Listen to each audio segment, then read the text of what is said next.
Hello, welcome to another weekly live stream.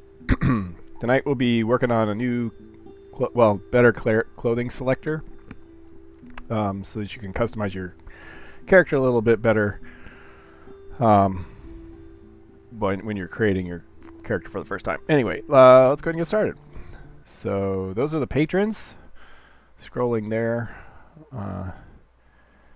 Thank you for helping me keep the lights on. Everybody raise a toast to my awesome members.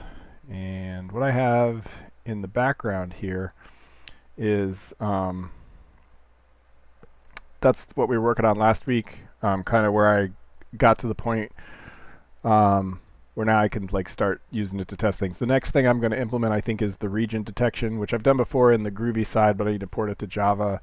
And that'll be for doing things like detecting these deserts, detecting forests, land masses and oceans and things.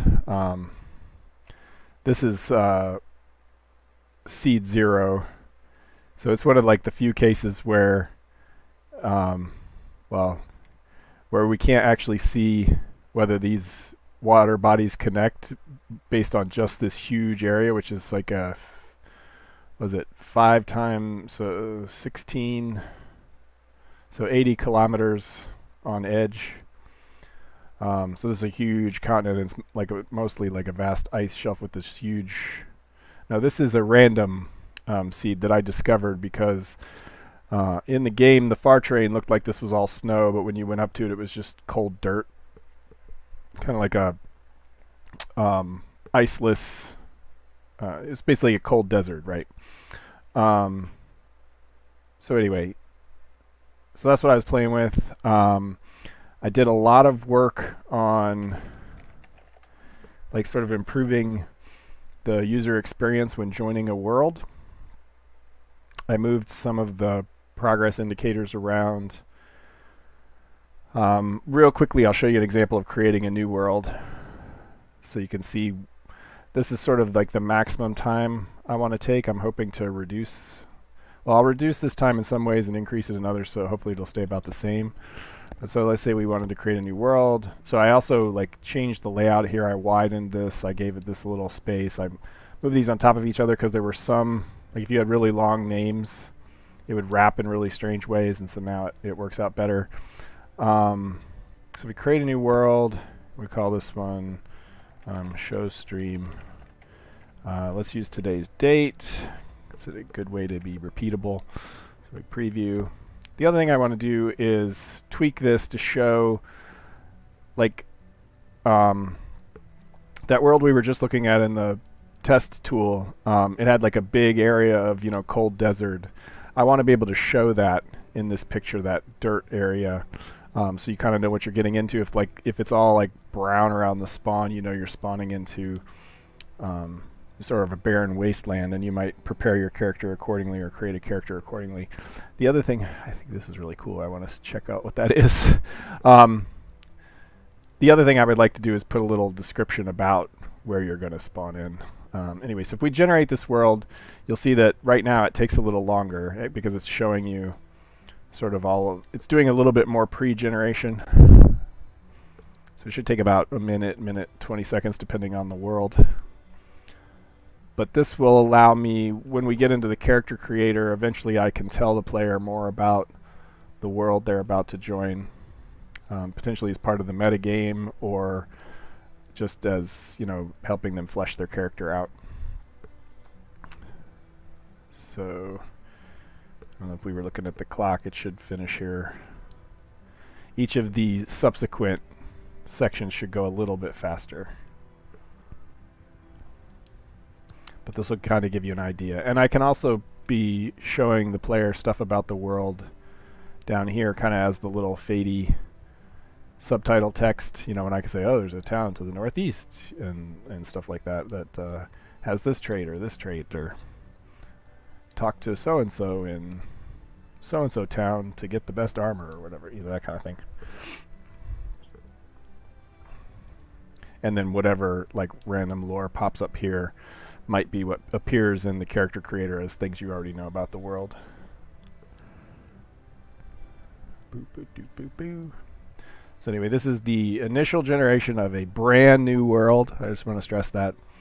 And right now it's sort of generating the rough terrain for that 80 by 80 kilometer square, and all of the caves and towns and points of interest for a 48 kilometer by 48 kilometer square.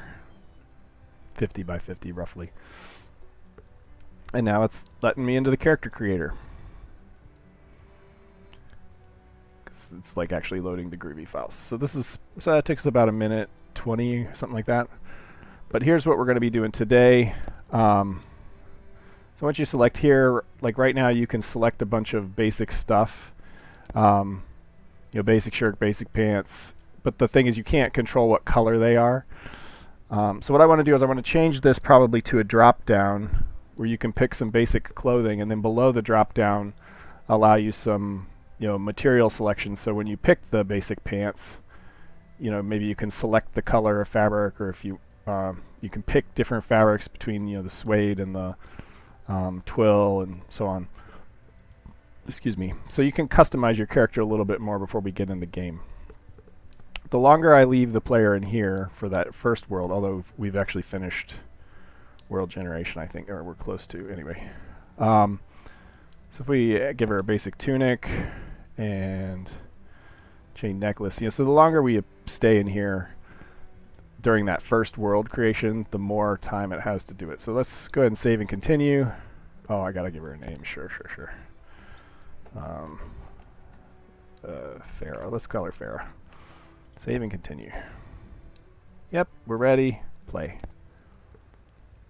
Yep, so actually the world has already generated.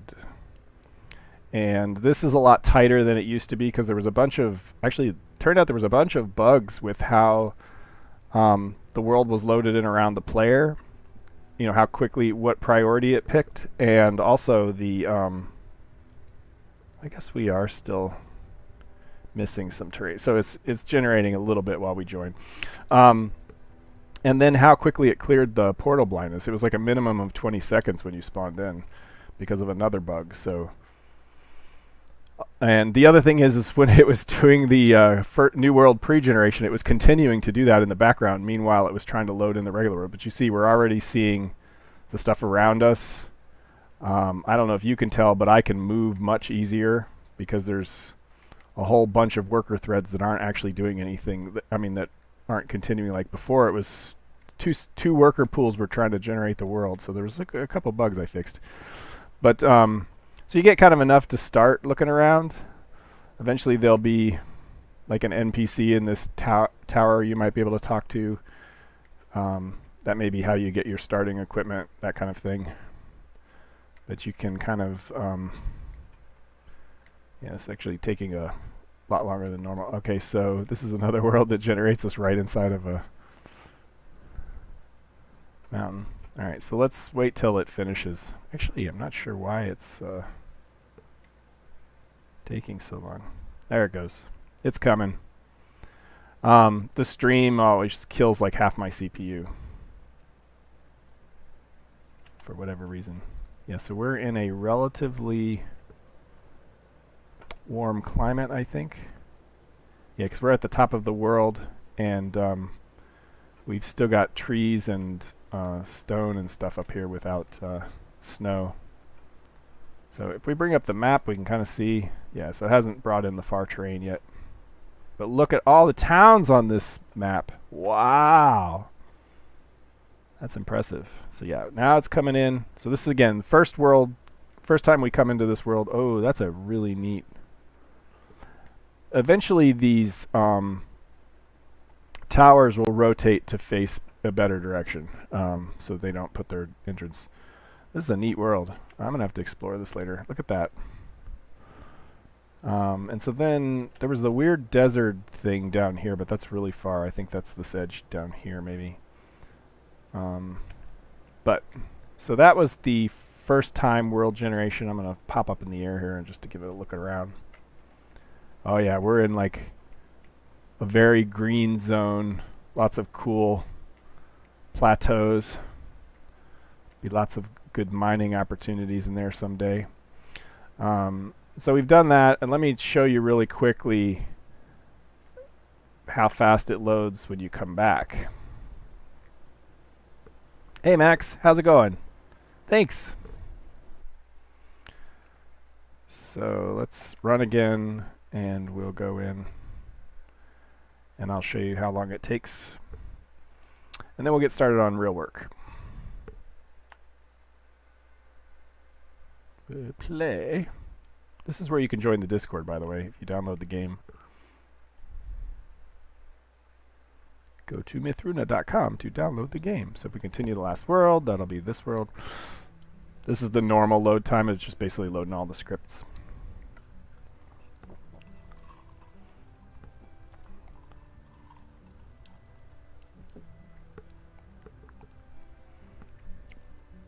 Normally this goes faster too. There we go. Yeah, that was just open in the database, because it has actually a SQL database built into the world, and normally that opens instantly, so that was weird.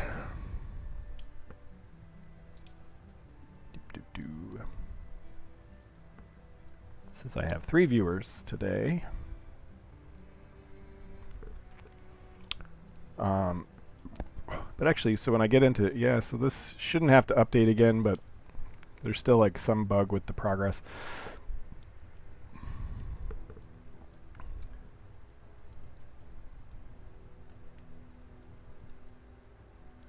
So I'm still working out all of the bugs, but most of the ones that make things take longer have been fixed. So this time we should load in much faster. So we're experiencing portal blindness, and that's the other thing. That shows you right away now, and now it should kind of fade in because the world is already generated. It should just load. Live stream aside. Yeah. I gotta tell you, it's a lot better without the stream running. See, there it goes. But that was still faster, right? So now we've got our far scenery, and let's shoot back up to the top of the tower so we can really get a good view. Yep, so that's it, and it's like, this is a very jungly area. I'm curious actually how warm it is here. Sorry if I take a sidetrack for a second, but if you equip the test wand, and then you shoot down here, shoot down into the ground level.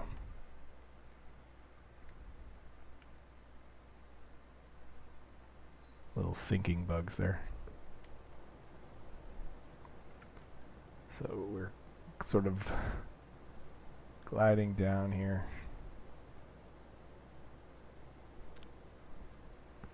I used the super run, the control shift, and so I've outrun the pager. This is what the low level terrain looks like if you were walking around on it.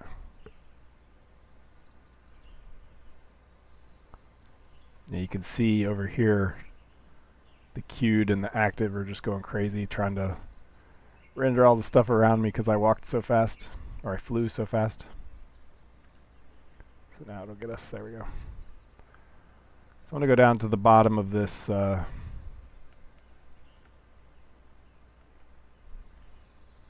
valley here. I guess it's not quite as warm as I thought. But if we head down here and we just click the test one on the ground, it'll tell us a bunch of information about the yeah, so you've got so it's 89, so 32°C, so about 90 degrees Fahrenheit. That's pretty warm for Mythruna because that's like the mid-range. Average rainfall, 60 inches. So I guess it's not a very super wet zone. Yeah, wetness 2 out of 3, foliage level 1 out of 3. So this is not a jungle, it's just a regular temperate zone. There's a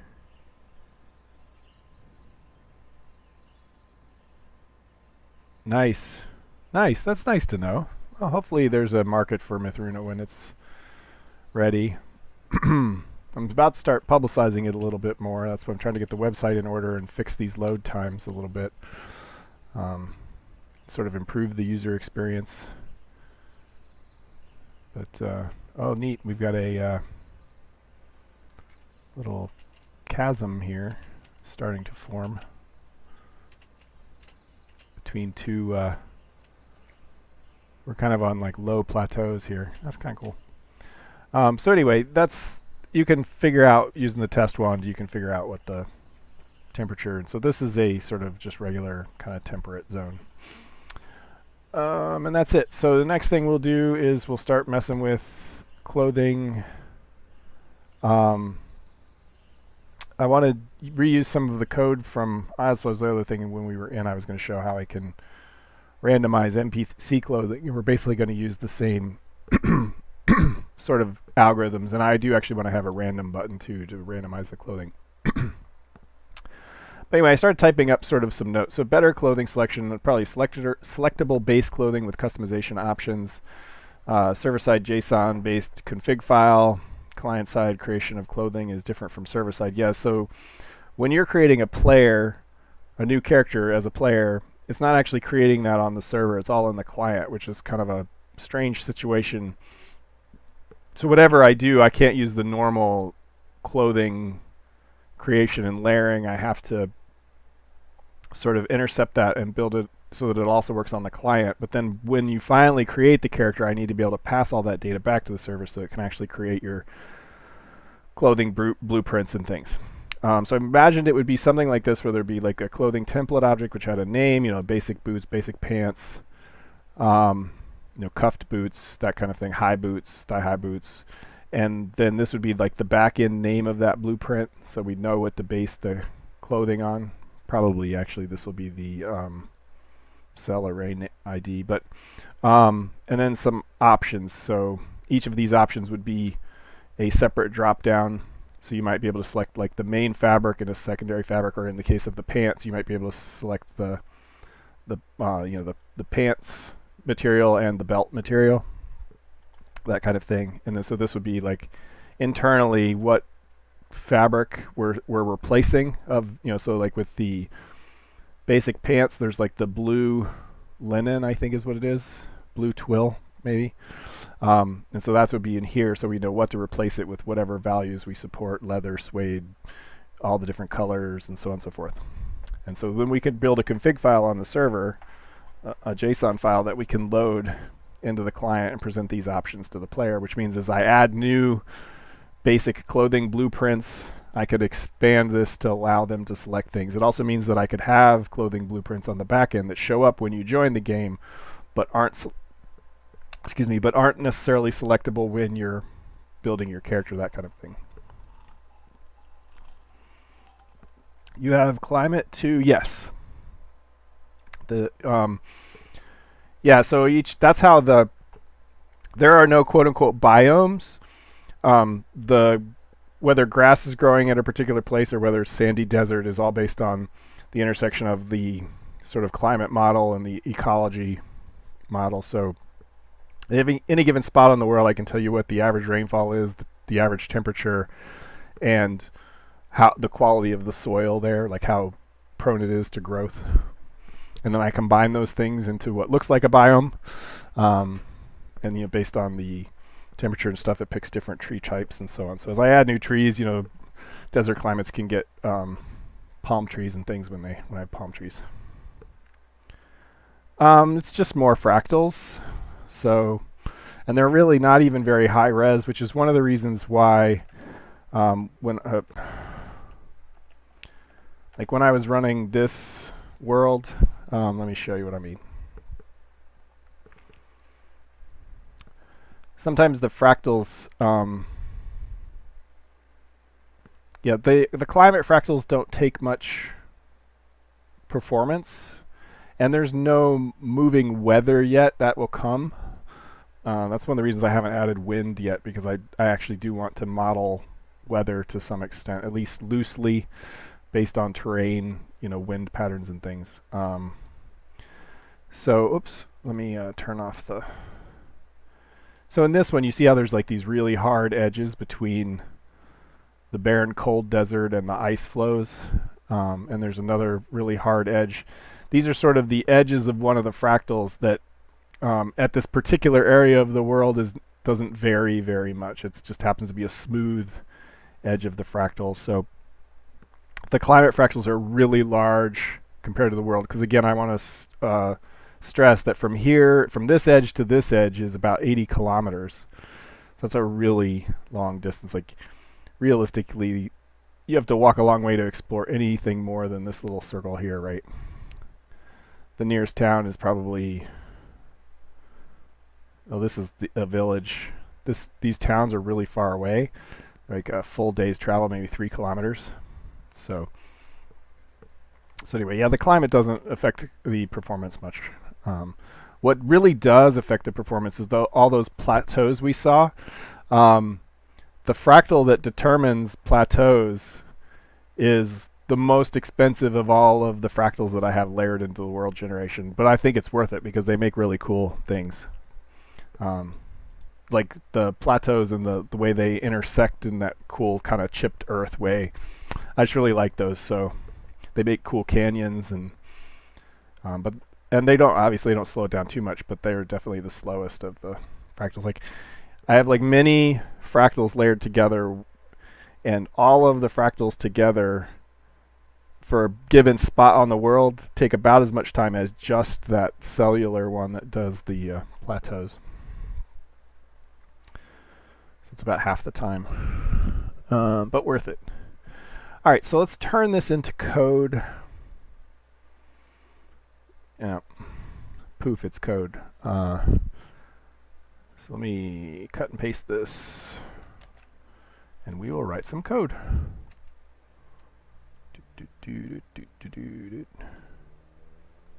So I think I want to put it.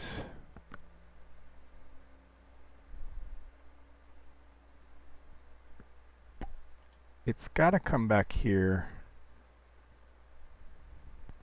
Yeah, because it's all about character creation. So let me just really quickly see what's in the clothing. I don't know. It's fabric. And yeah, no, we'll keep it over here. Okay, so we want a clothing template. One of the things I've been really bad about lately is putting class level comments in my code. And I come back later and I don't remember why I created something. Represents, so I'm going to add some comments here. Represents a selectable clothing option. Yeah. Base option during character creation. I think we're going to need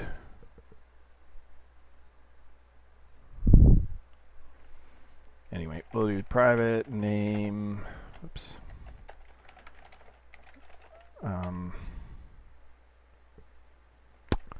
What do I actually call that? I have already some data files defined.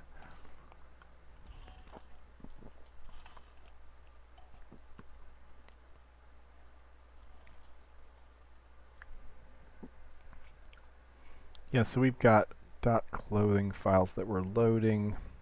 We load those and we create.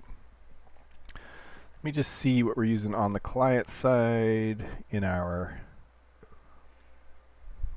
clothing. I have too many things loaded because I was in the middle of a bunch of stuff, and I can still have. I haven't like fully integrated the name generation.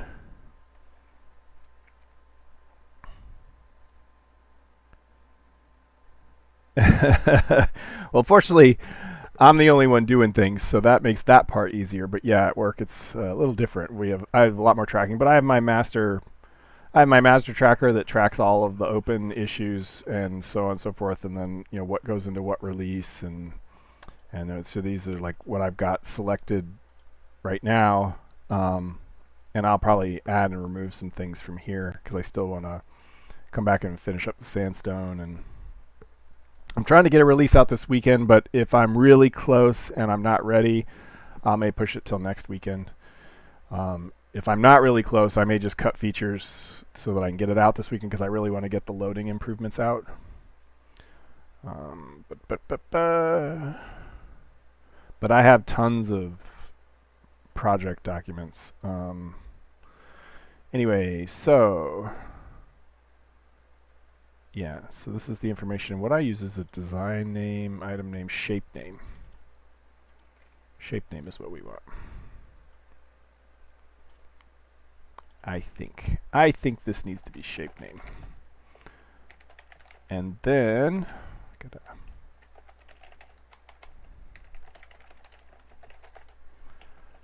we want a list of fabric options.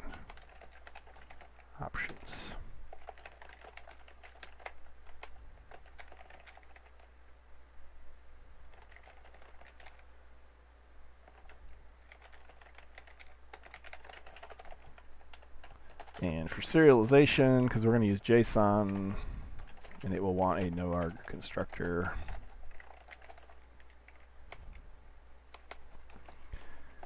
This.name equals name. This.shape name equals shape name. This.options. And so you guys get to watch me do boilerplate. But I'm pretty fast at typing boilerplate. And it gives us a chance, if you had questions, you could ask questions, because I could type all this while I talk.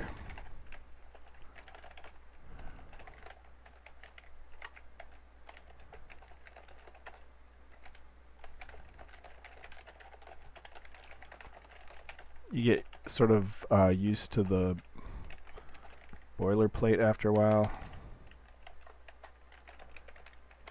I mean, if you've written Java as long as I do and you haven't gotten better at that, then you're in trouble. Although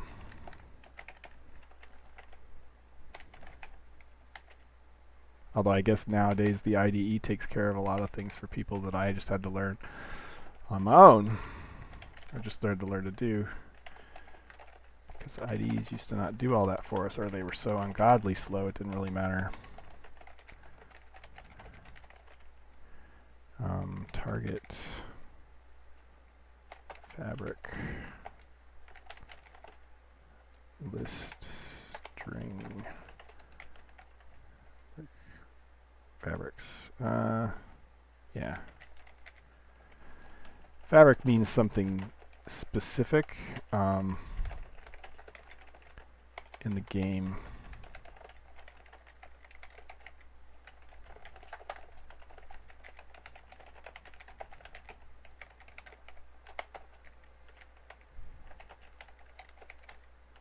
Internally, I mean, there are fabric types. And I probably will add a toString to these.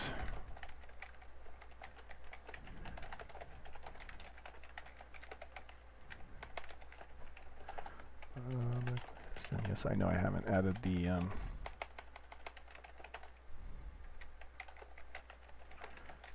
imports yet, but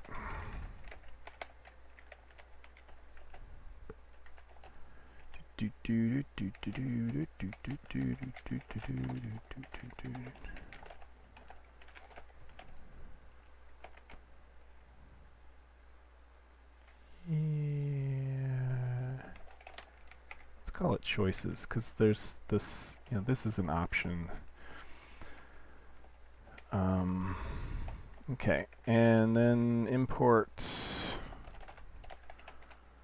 java.util, and while we're here, import, actually I usually put this below, import com.google.common.base.more objects.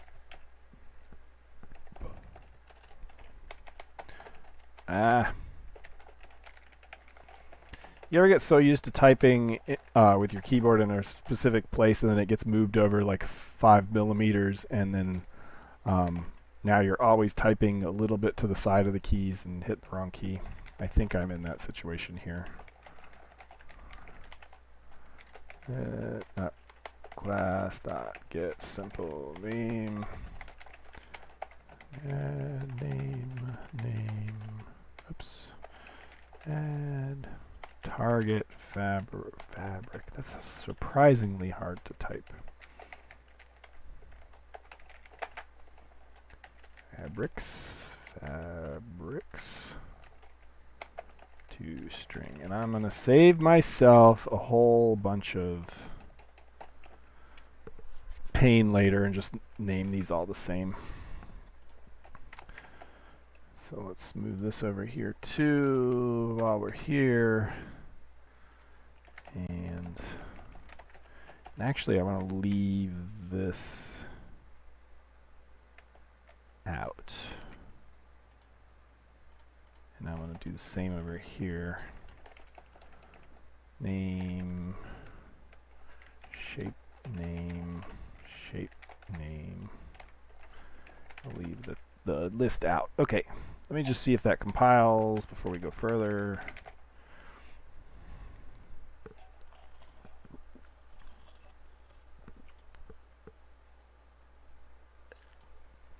Capital N.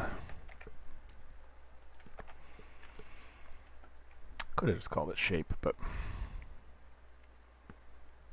all right, come on. Come on, slowpoke. Okay. So how's everybody's week been?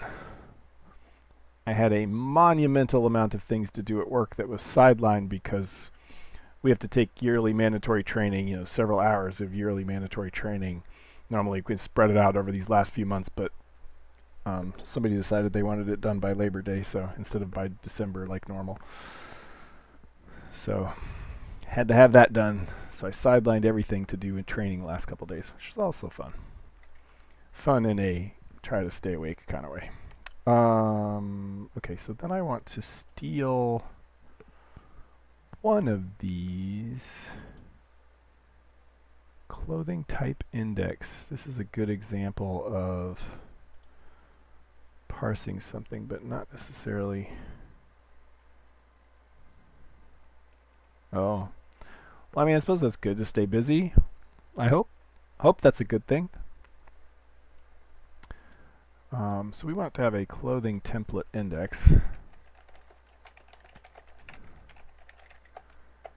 And this is going to have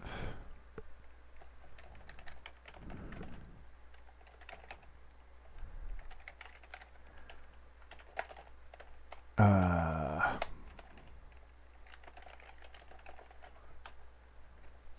map.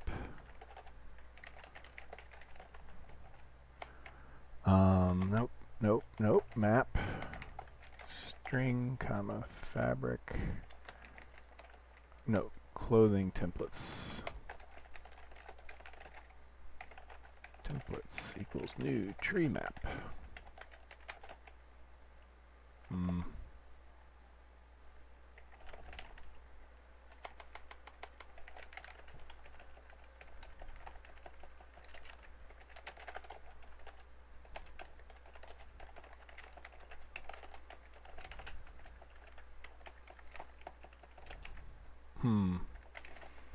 No, we'll just do it like this, because we're going to read this from a file.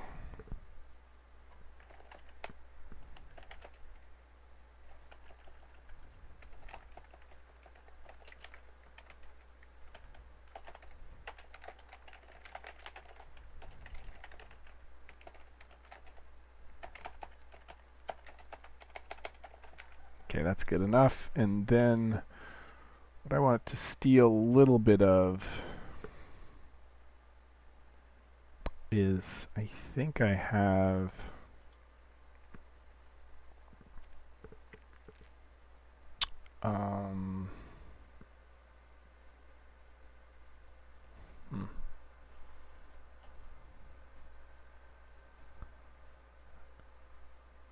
I think we'll just do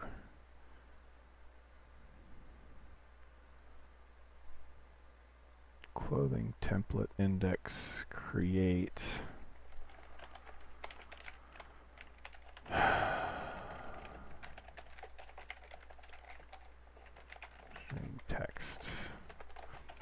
And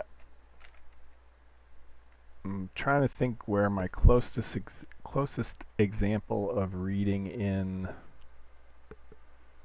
JSON is. Well, I know where I can find some for sure. Let's leave that there.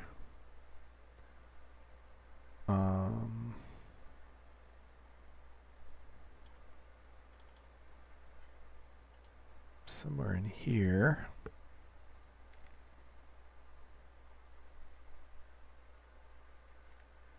Maybe not. Block file format is custom. Where's my JSON stuff?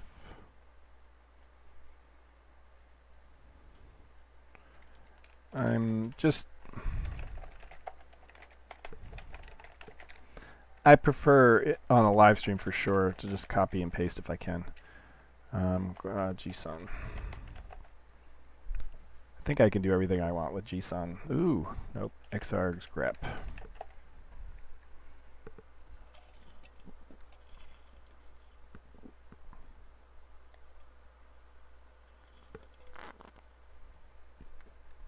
World library. I already have one really close. It's like literally the next class over. So we'll steal that import. And then search for JSON. Yeah. That's funny. I don't need the pretty printing just to read things. Just going to steal this for a minute.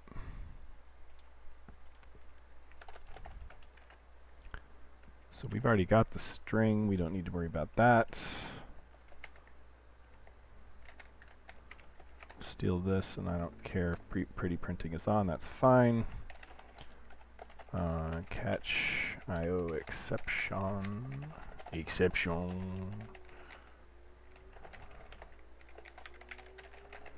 Error loading clothing template E. And so we say clothing template index result equals JSON from JSON clothing template index dot class. Return result. Why do you get the result in a separate variable just to return it separately? Well, because right here you see sometimes you want to say result.upgrade. And that's for if you change the JSON format and you need to change something later. So anyway, I just have it. I grab I don't just return the value, I grab it and I return it later. So that should compile. And then we can make it doesn't like my pluralization of a class that's not pluralized. Plural? Yeah. Yeah, all of these are like that. Neat. Smort. Oh yeah, JSON. It's not, we'll call this JSON. Give the caller a clue as to what we're expecting for, and then, yeah, import.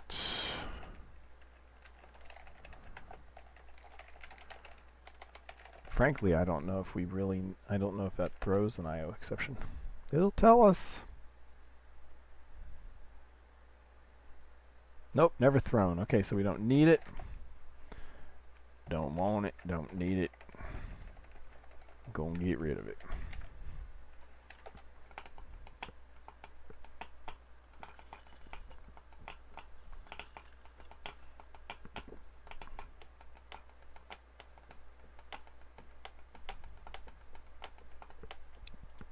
So in America, this is a 3-day weekend for me. So if you all are also on a 3-day weekend, do you have anything special planned for your weekend? All right, so we can start making our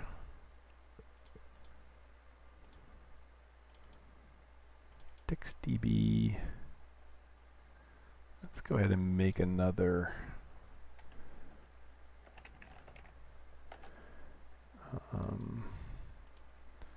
clothing type index.json clothing template. Just call it clothing templates.json. And that's going to be like that. And then no such luck. Yeah, I'm actually going. I try to go to an open mic night once a week and perform, if you can call it that. And a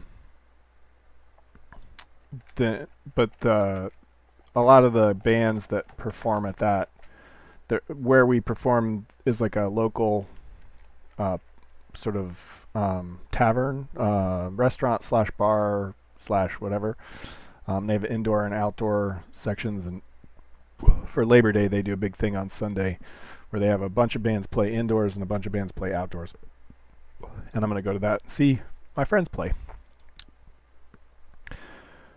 So that'll be fun. Okay, so then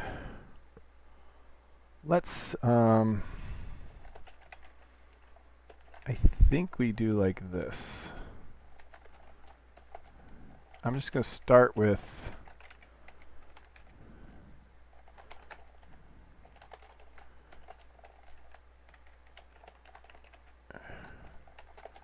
a couple things like this. The really annoying part of JSON is having to quote everything. But at least the structure's already there. So the name is going to be the same, unfortunately. What I could do, let's do this. Let's make this a list of objects so that I don't have to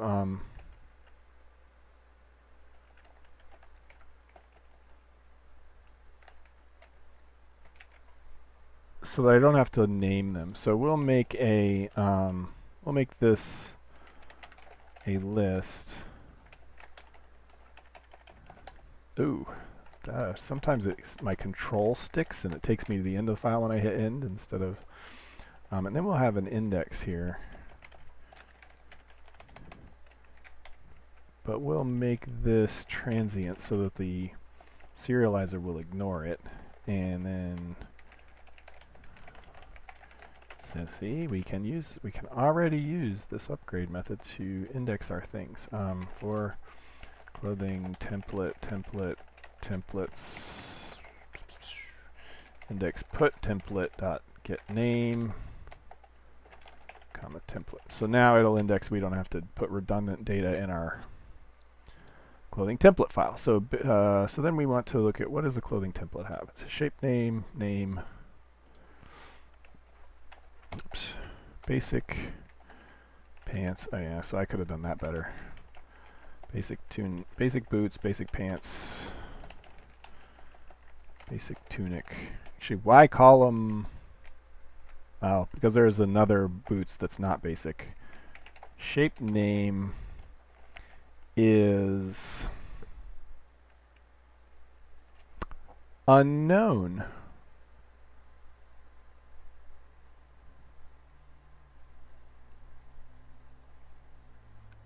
We do not know the shape name from here.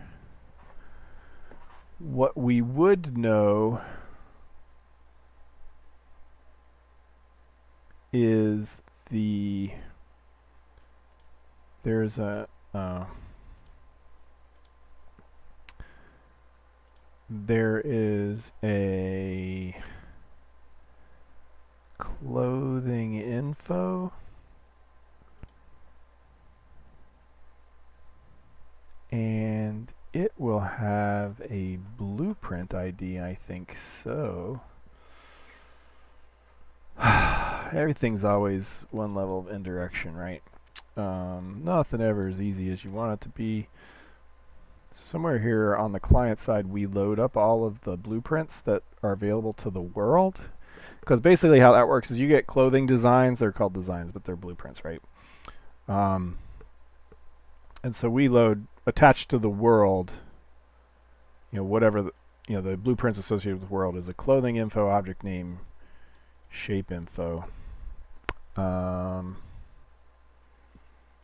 Yeah, and so it's these names. The clothing name. Oh, we create that from there. Okay, so if we look at that, we base its name on the object name. Shape info, shape name. So it does have a shape name. Okay. Shape name's generated, so we have to use the object name.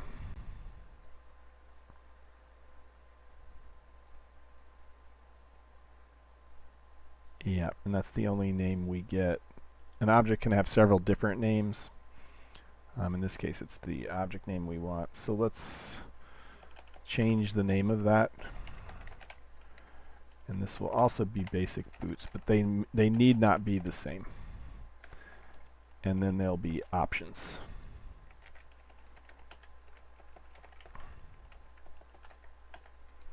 What I should have done is copied the comma too. Okay, and so then basic boots, basic pants, basic tunic, and then each of these will have, they didn't get indented all the way, oops. So then each of these will have a fabric option, or one or more fabric options. Basic boots is only going to have one, and so we'll just call this name material and target fabric.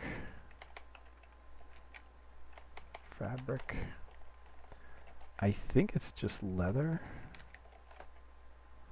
We may have to do some.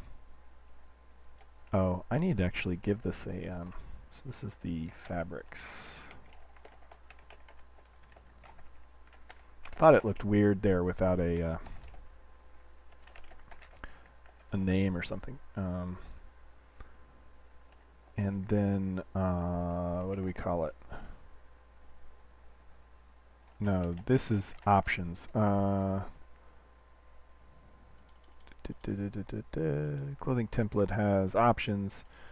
Fabric option has fabrics. So this is options. I should have done one before cutting and pasting. Fabrics. Okay, so here is where we can control the list of fabrics that we want to allow. Obviously leather is one of them. And there are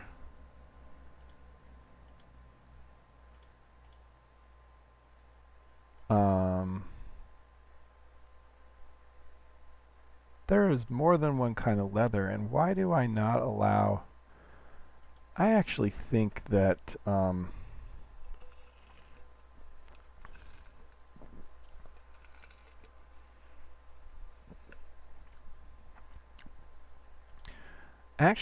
this is unnecessarily limited. So this is what's generating the fabric index that is used to randomize NPC clothing. And I think that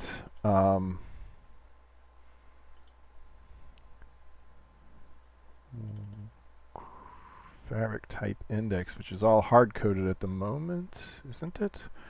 Yes, it is. It's hard-coded with fabric config. So we have a lot of... Oh, it's the major types. That's why. Ah, that's right.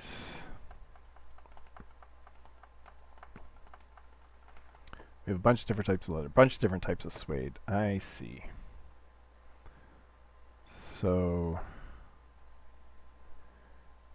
we need more information than what I have given it.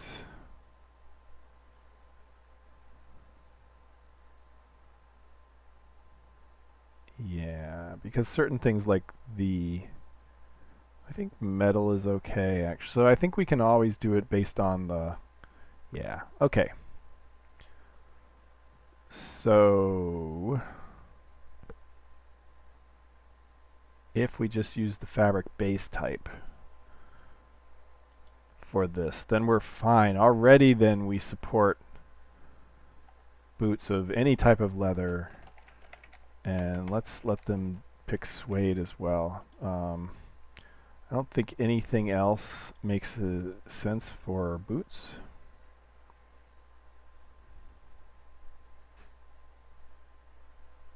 And anyway, I can always mess with that later. Although maybe you want metal boots.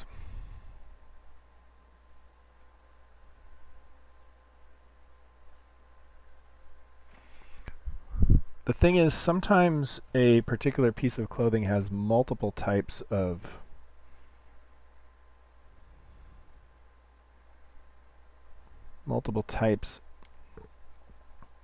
we're going to have to, so we do it like a search and a replace. And so we have to be really specific with what type of fabric we're replacing, because like some boots have more than one kind of leather. Perhaps we should load up some of those boots base types. Source main resources, clothing. Oh wait, this is not what I want. Objects? No. It's in the block set stuff. Source main resources. Models, clothes. So we get like basic boots. Yeah, so even basic boots has two different kinds of leather in it.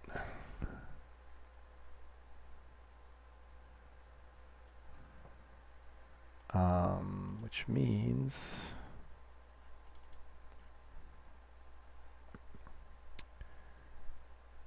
yeah, so we need both the name and the variation.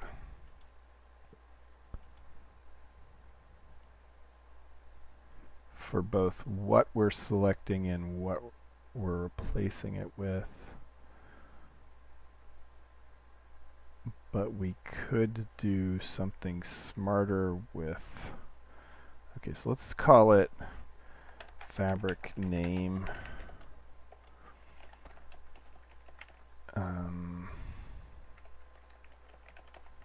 Mythruna dot character refers to a specific fabric type by name and variation.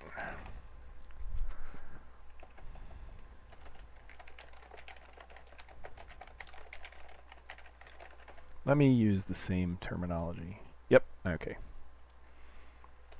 In fact, I can steal stuff like this directly.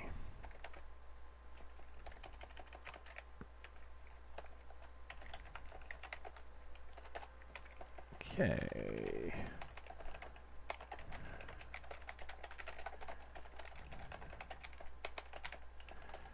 Public string get variation. And we can even make some utility methods at some point. I'm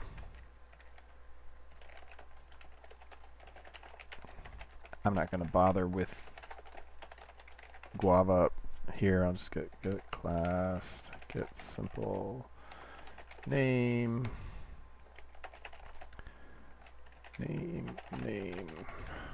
variation. Alright. And for this, probably we will want equals in hash code too, but for now.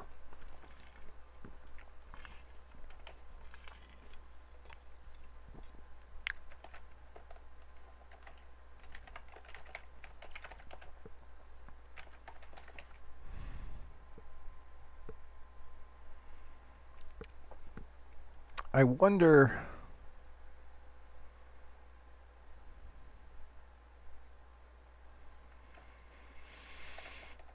I'm thinking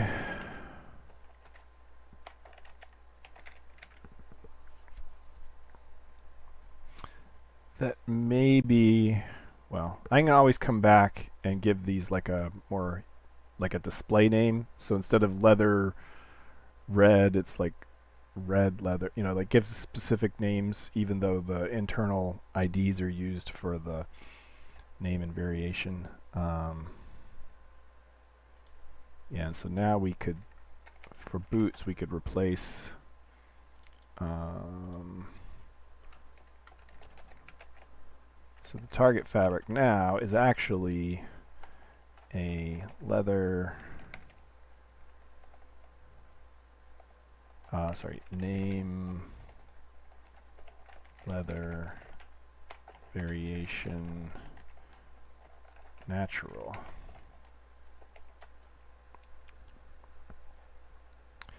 And there's 2 of these.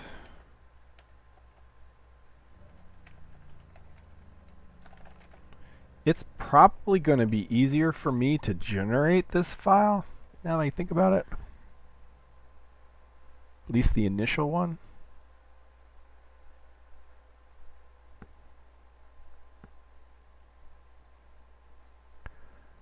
Let's do that, because this is going to take forever otherwise. So let's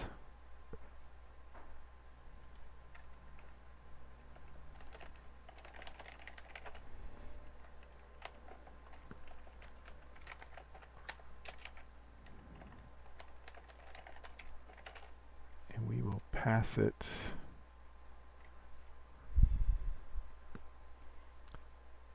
the fabric type index.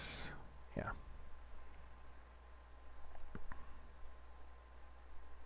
Oh, it's static.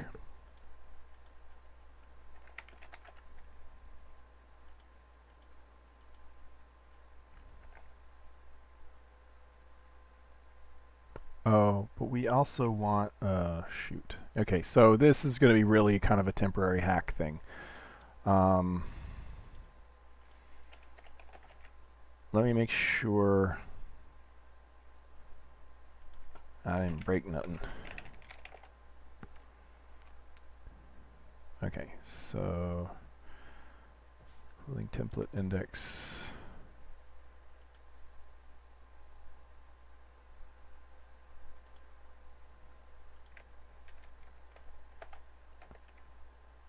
Oh yeah, template get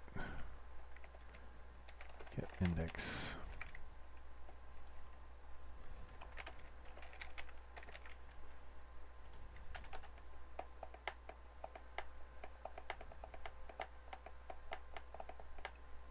Yeah, okay. Fabric option. That's right. We changed the type of these.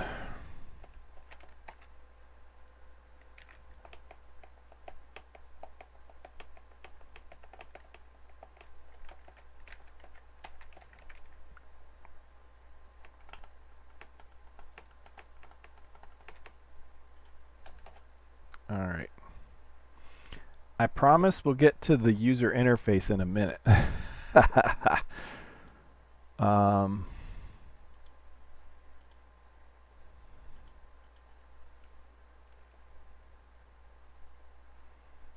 Why can't I call upgrade? Oh, up to degrade. I gotta spell it correctly in order to call it.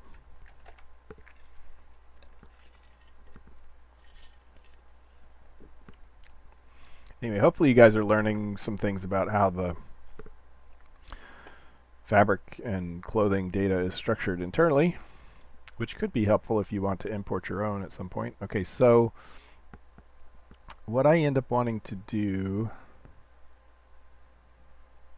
is I'm going to have to write a client-side thing. I'm going to have to put setters on these, maybe. No, I can do all of this from a constructor and the thing. Yeah. All that's good. The only thing I can't do is the index. So let's say we could pass it in a list of clothing templates.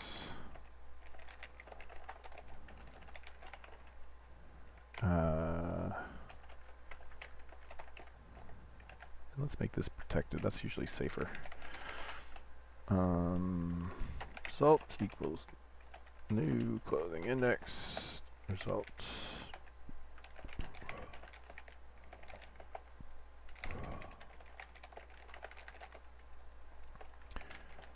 And we will want to have a write method static string to JSON. Or this is temporary.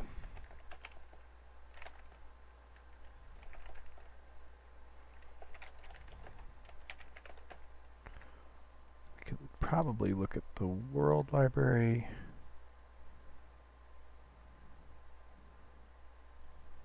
Store create to JSON. That's just straightforward. Okay. Let's see if that still compiles.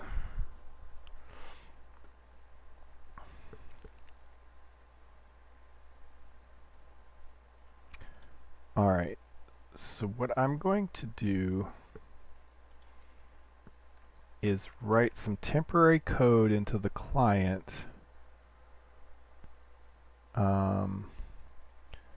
into the character editor. You speak good or English.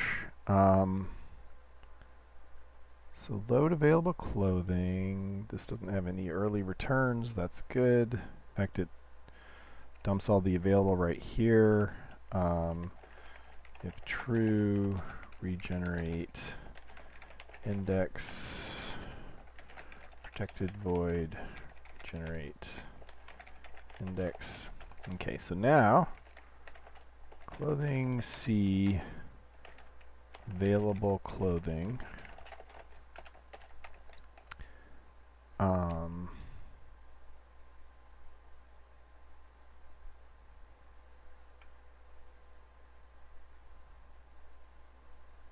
We're going to want to do similar to this.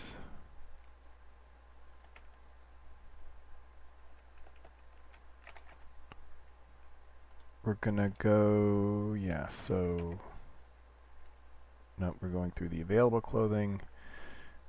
We're going to get its shape name, cell array ID, and the cells. We don't need the cells.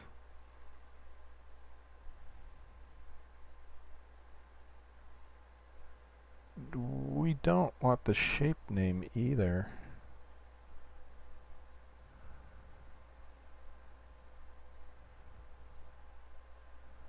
Oh yeah, we've got to actually load it. That's right, because we need the cells. Interesting.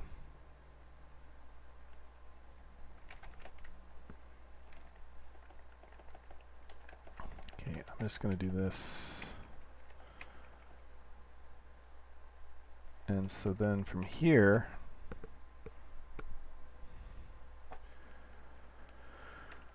we can see if we're importing all the things we need. Yep. So we want to make a clothing type, clothing template. Okay, so what I'm going to do is I cheat a lot, right? I put like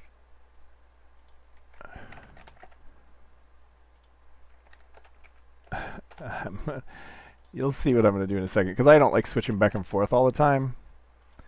And so I'm going to take this over to where I'm going to be editing in the client. and put it right here. So I have like a little cheat sheet on what my constructors all look like. So we want a list of clothing templates that we're going to make.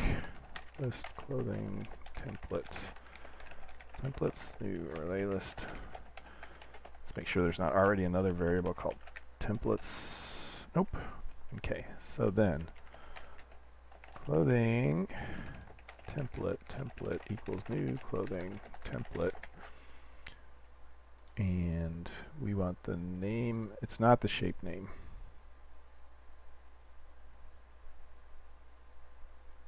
Didn't we decide that? It is the object name anyway.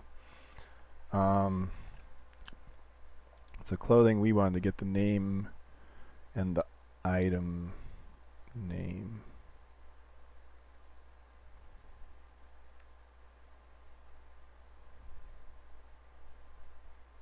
Info name.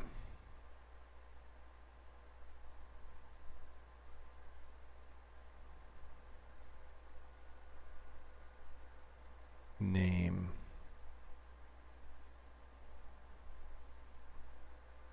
Object name. Oh, that's the object name. That's also the object name. So we're using the same name for both of them. And the shape name, but the shape name is generated, so we can't rely on that in a config file. But I think we'll use the info name.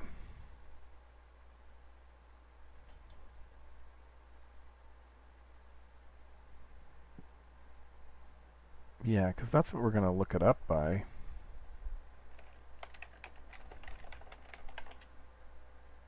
And then maybe that's all we need.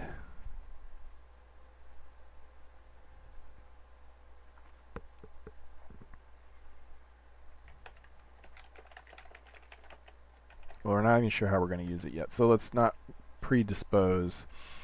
Okay, and the next thing we want to do is go through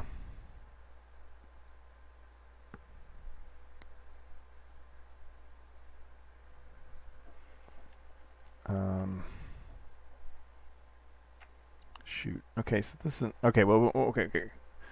The clothing might end up being in a weird order, but we can easily edit that. Okay, so the next thing we want is fabric option. Options equals template get options. And so then what we're going to do is go through the cell array. Cell array sounds really close to the word celery to me, and so I always think about that. Okay, so we want for int I equals 0, I is less than 32, I plus plus. I'm going to regret not using an actual constant someday, but... And then boink. This is the kind of thing that AI would be helpful for. Okay, int val equals cells.get. Is it get value or get cell? I'll have to look up celery and see.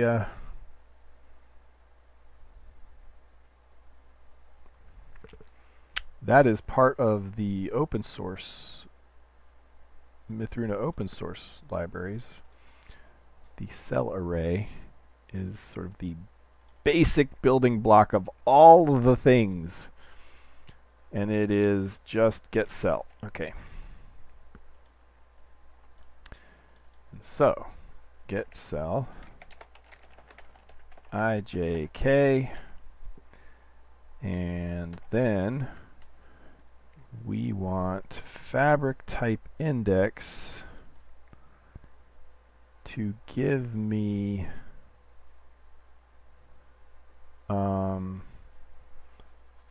we need fabric utils, yeah, to shape. Fabric utils to shape. Shape ID equals fabric utils to shape. val. Oh, to fabric. Yeah.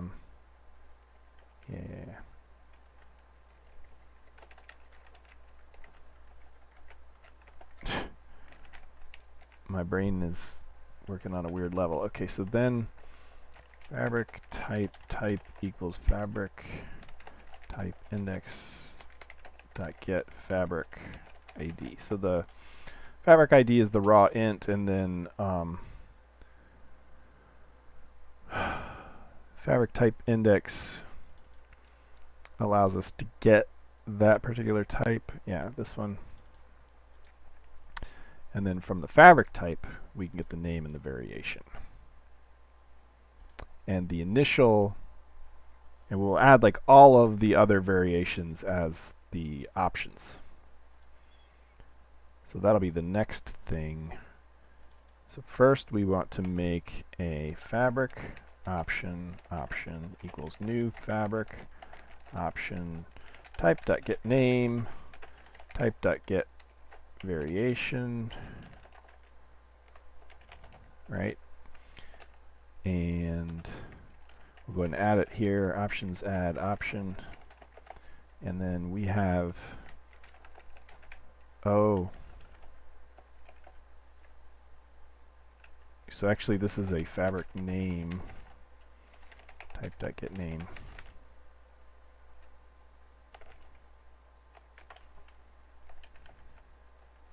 And we actually just want to give this a, oh,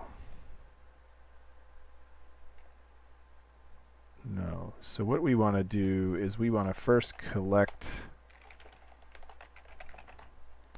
unique types.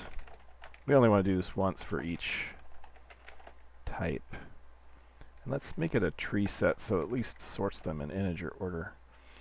And so we'll add unique types, add fabric ID if fabric ID equals 0, continue. I don't think 0 is a real.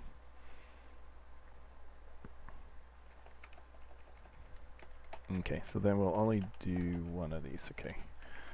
So now for integer fabric ID unique types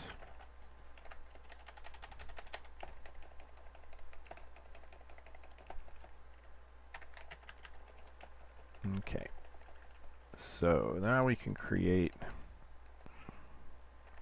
let's do this actually, fabric name equals new fabric name, and we'll cut and paste this. And what we shall do is string to string name, just to get us something. Okay, so we add that, and we will add that as a variation. Option, well, we'll do that. So fabric type index, I think for a base name, can actually give us all of the variations.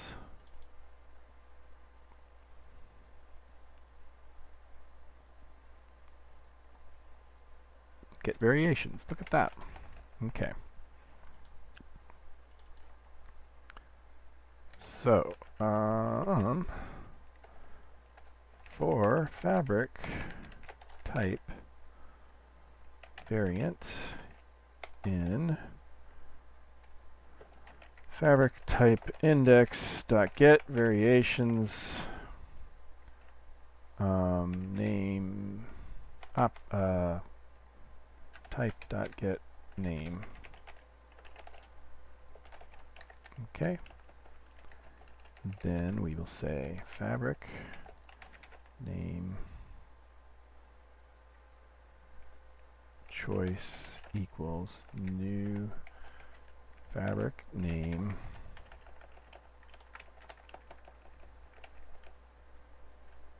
variant,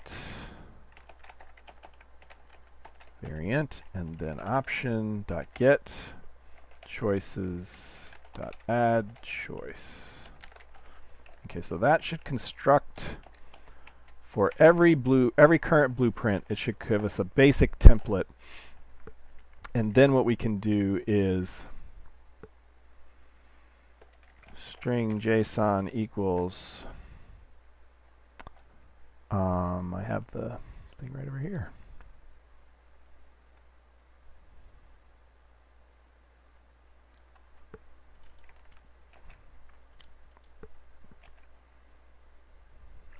I think I just have two JSON. Yeah, so we want initialize templates to JSON. And then I'm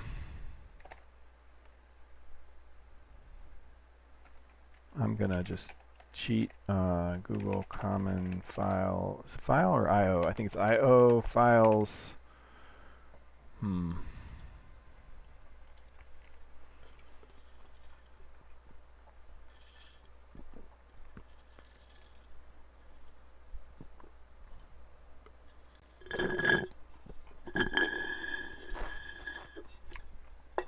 Right.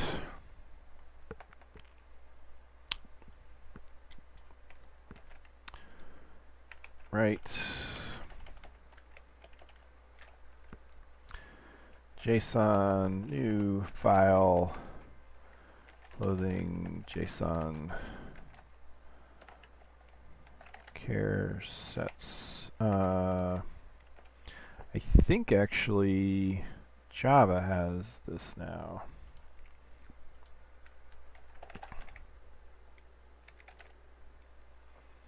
Right, there's a default care set.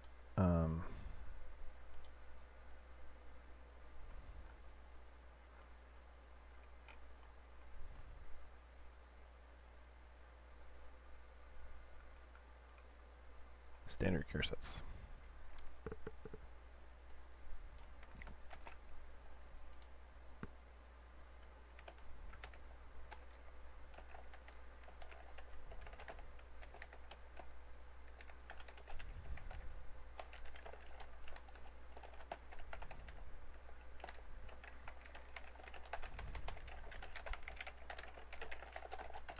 Log info. Oops. Alright, let's see if it compiles. Then we'll real quickly go into the character editor, in which case it should dump. Oh, clotting? That's good.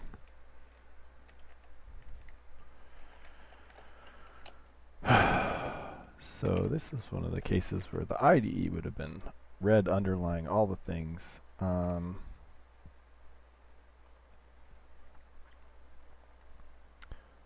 491.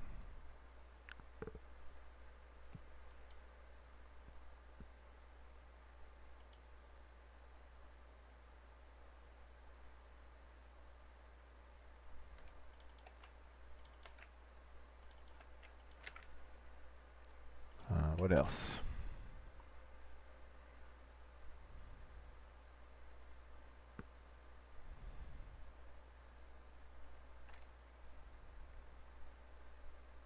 Oh, I'm an idiot. What I meant was here value of.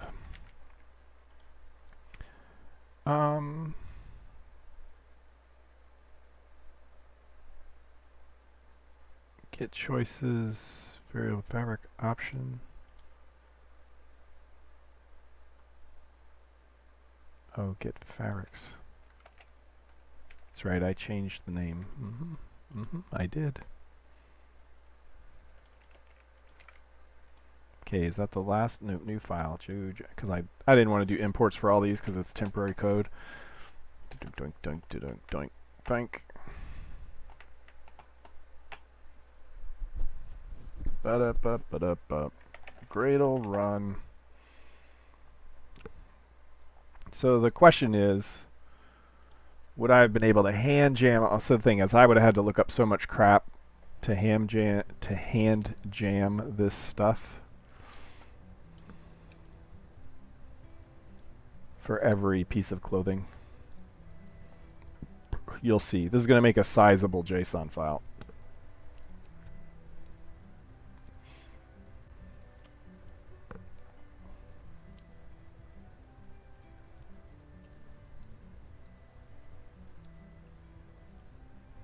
But I'm hoping we'll get to see clothing tonight. We'll see.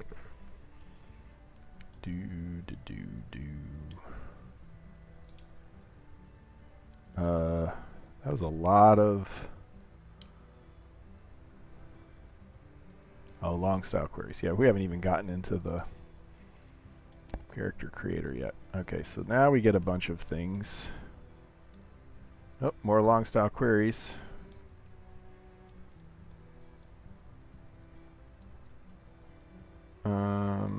So now let's see if it wrote. Yeah, why is it generating the world? I just don't get it. I need to look into that. Well, currently, Alright.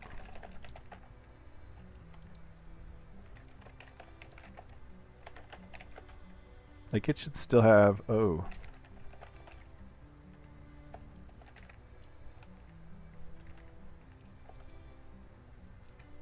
Ooh. That's not good. Like, this world data should have been generated already.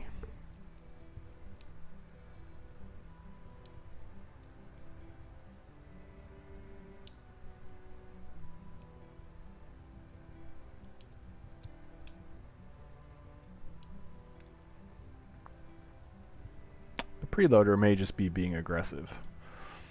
Like, we didn't need it in-game, but the preloader is loading it anyway. Yeah, I think that's what it is.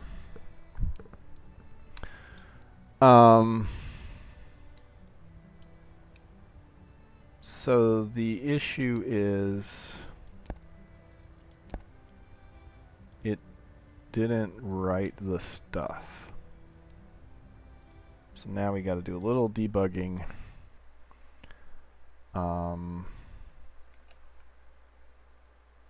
Oh boy. Nope, this is... Oh, I removed the logs from the wrong place, I think. No. Or did I put them back? Oh no, this is just a loop I left that I don't actually need.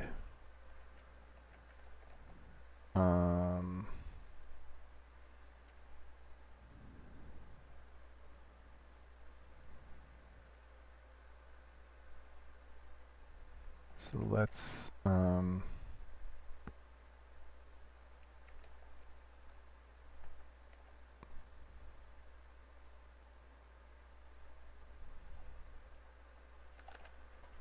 log info templates.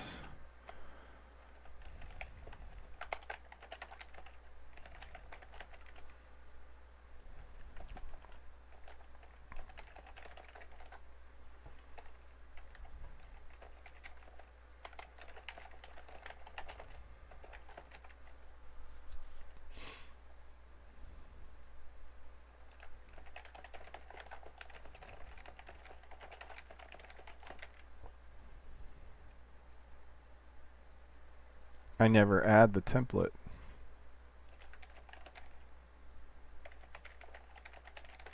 Alright, well, that was just a dumb mistake.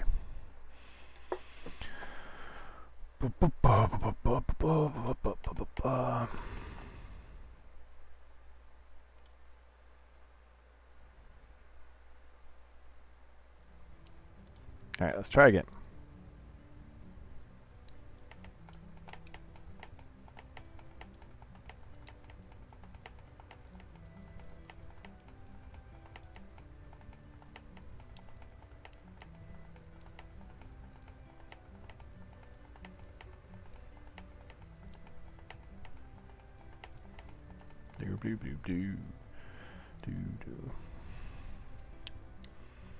I really look forward to being able to fly airships around. Okay, so somebody here should have logged a big old list of things, but let's see. Yay! Okay.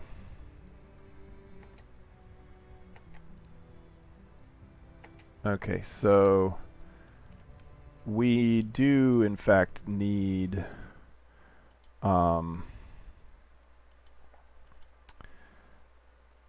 the design info, clothing, design name is the info name. But like it doesn't have the basic pants.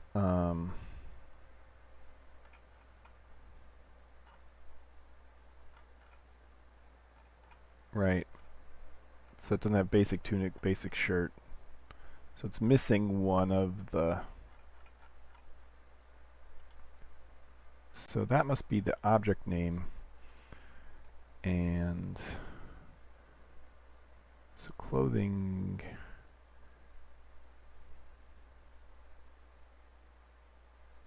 Yeah, because the shape name is going to be the generated name.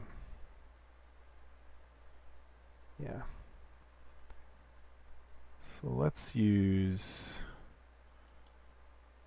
name, or I bet it's design name. Get design name. That's what it is. And so that is how we would like it. And before we set all of this in stone, let me fix one of the names here, because clothing template, the shape name, is not in fact the shape name. It is the clothing name. Info name. So let's change shape name, because that's guaranteed to be unique. And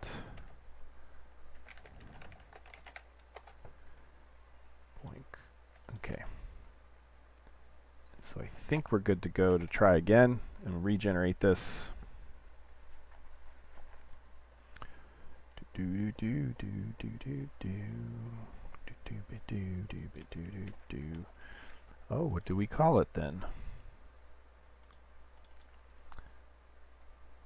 Name, item name. We don't actually let you return the design name, but the toString makes no sense. What do we display in the list? That will tell us all of the things. Alright,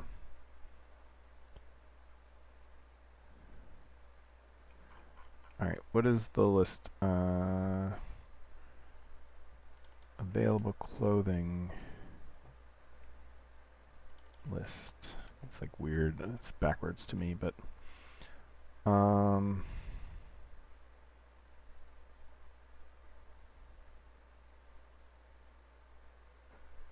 but why do you display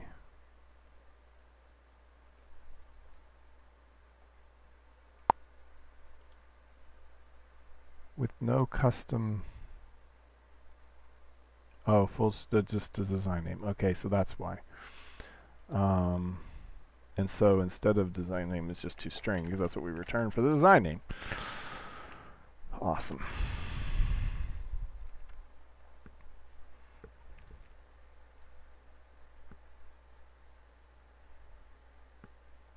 It's probably safest, because that's what's going to show in the list.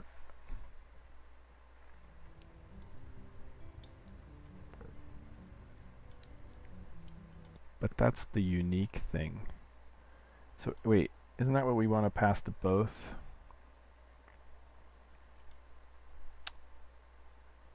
What do we call it? Clothing template, the name, and the shape name. So the shape name should be the unique thing, and these are both the unique thing. And so we should pass it to both. Whoops. Alright. I only want to have to generate this file once, so...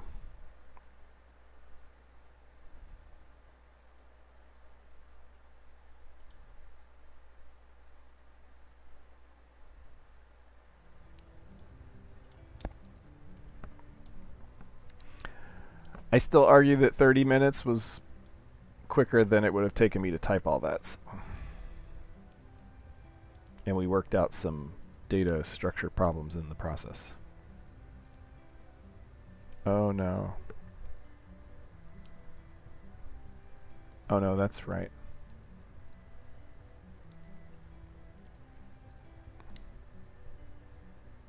Right, I'm already seeing other issues. So the option's the name.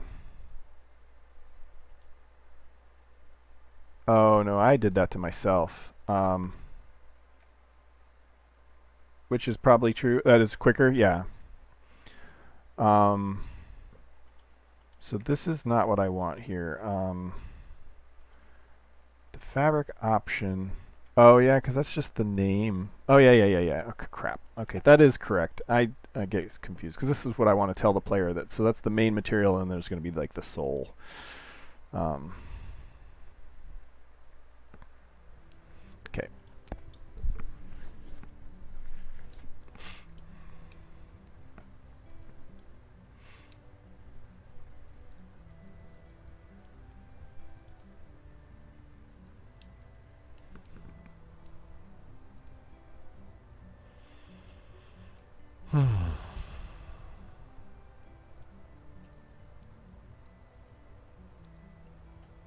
Come on, let's load the game. Create a character.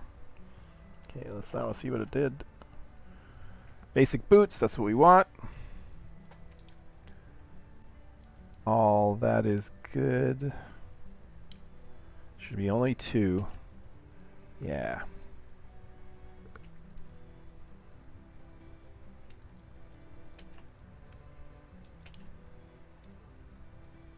Alright. The basic tunic has 2 different kinds of fabric.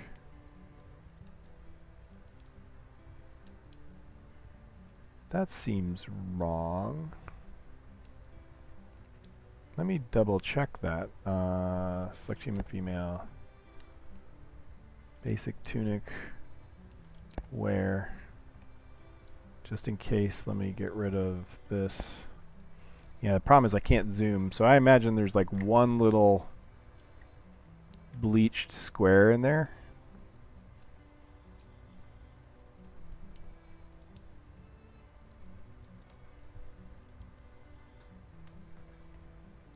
Or it's underneath, like in a layer. Huh. I'd have to edit it in the game. Okay. Let's just go with it. If I see anything weird, I'll go and edit the files and take a look. Alright, so now we can say false. We don't want to regenerate this every time. And we can close this. We don't need it at the moment. Oops. Okay, so now we have a file. We can copy this into source main resources, TextDB, clothing. Yep, we can just overwrite it. Yes. Okay, so now if we go back over here. Oh, I already closed? No, I didn't. It's right there. Okay, so now we've got all this stuff populated. And we could neaten it up if we want. We can do stuff like, so we can call this, you know, natural leather or whatever. But no, this is the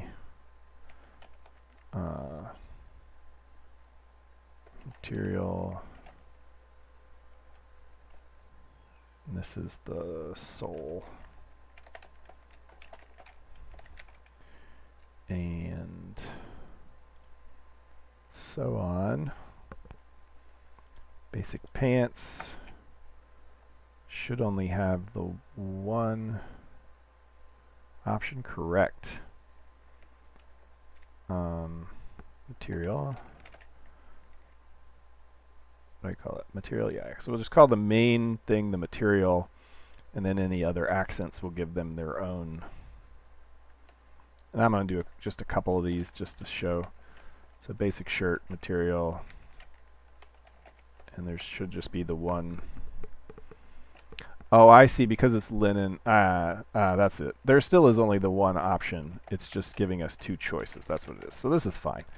But we're going to allow you to pick more things. So I'm going to allow more fabrics than just natural and bleached.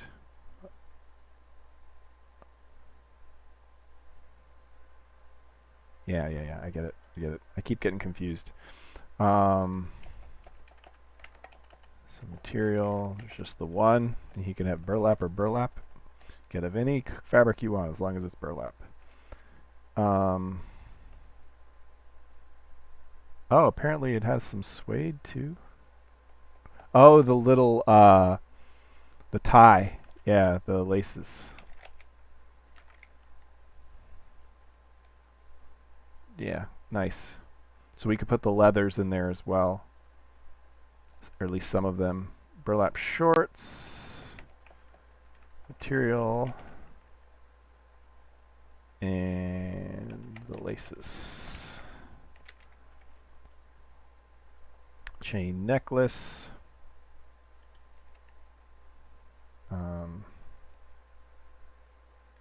Material.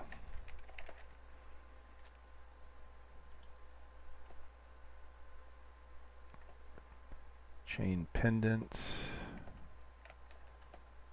So this is the chain. Or the necklace. And then there should be a separate one for the pendant. Yeah.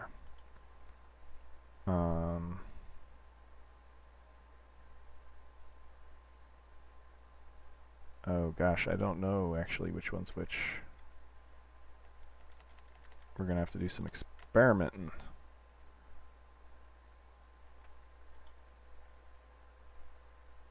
I'll just call this material. The pendant, that's fine. We can just, that's fine. The oh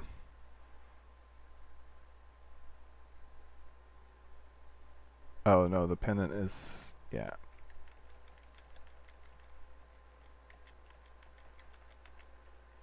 We'll just leave those raw for now.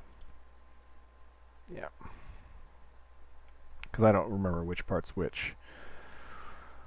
Alright, so the cuffed boots, I believe this is the material.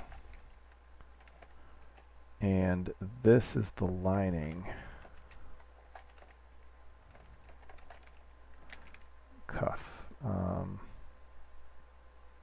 this is the sole. And so on and so on and so on, right? So that's what I would do. And then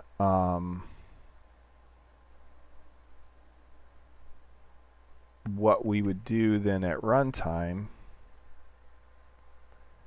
is, I think there's some other text stuff we load.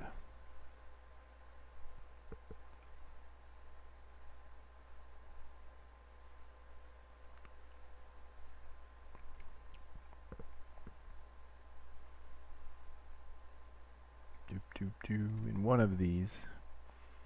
Maybe we do it in the editor body config. So let's do that here as well. So instead of, so clothing template index, clothing index. And so where we set up body configs, this clothing template index equals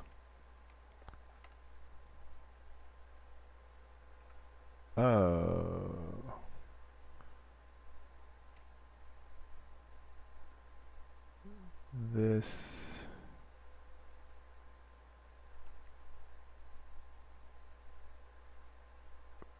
is it going to do it later? Body config index. Let's just verify. I think that's in body config index. Create function. We go ahead and apply it right away. That's right. I remember why we do this. I remember.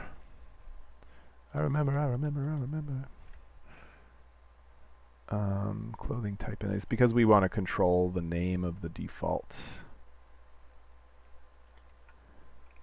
So if we have this, actually it's clothing template index we want.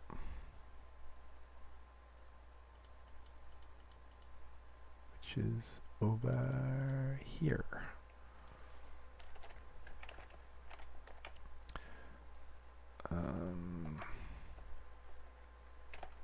Clothing template index JSON clothing, and we called it, I'm just going to copy it from here just to be sure I don't typo it to death, and then we will copy this idea from here over to here. So we want to create from a text function, and so we will return create text func apply this constant, and we'll return that. Yeah, all right, that works. That'll do, donkey. That'll do. Clothing template index create. Okay, so that should be good there, and then we can say public clothing template index get clothing template index return clothing template index. I feel like Dora the Explorer as many times as I said clothing template. Can you say clothing template index? That's right, clothing template index. Who do we ask for help when we don't know which way to go? All right, so we are going to replace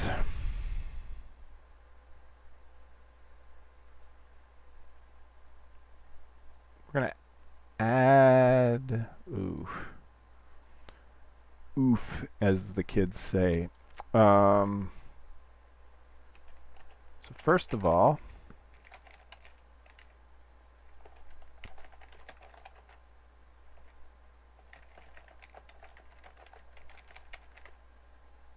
let's call it base selector. Okay, so we'll find all of these.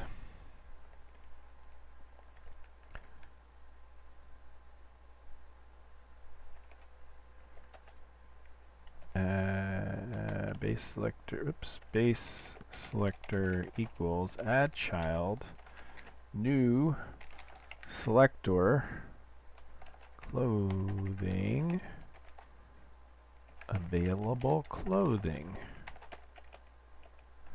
All right, and then instead of this clothing equals clothing selector. I don't know, I could have just our base selector, I didn't have that in the buffer anyway, so I could have just copied that whole line. All right. All right. Oh, that's it.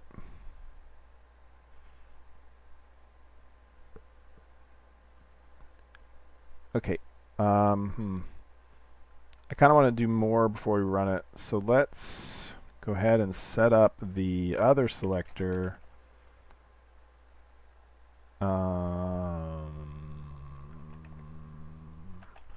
Private container config panel.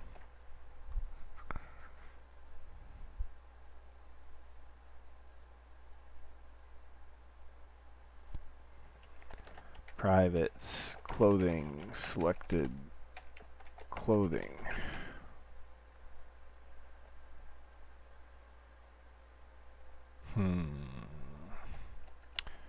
private versioned reference. I'm going to look at my documentation. Selector, can I just get a reference for the... I can. Look at that, ladies and gentlemen. Base selector ref. So if we look for this,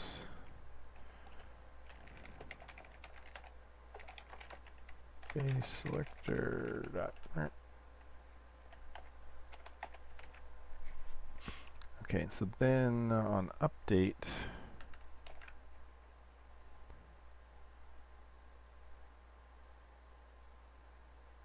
somewhere we should have a update method.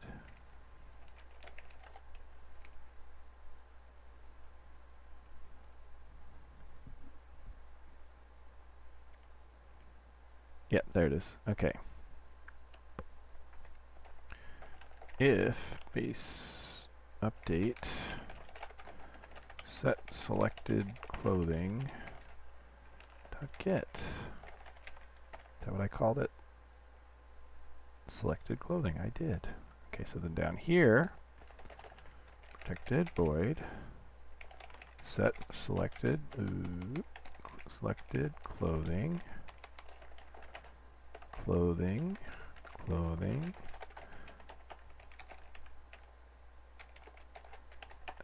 And then we say if this equals this, don't do nothing, then this equals this, and then refresh config panel, and then in refresh config panel,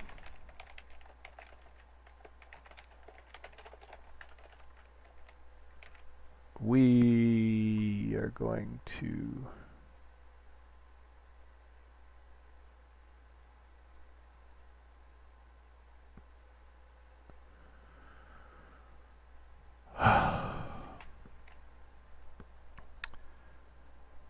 what are we going to do? We are going to find the clothing template.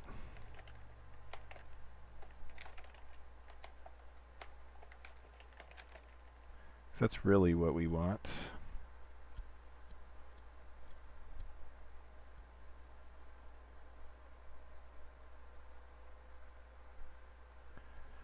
Alright, let's just do the crappy way for now.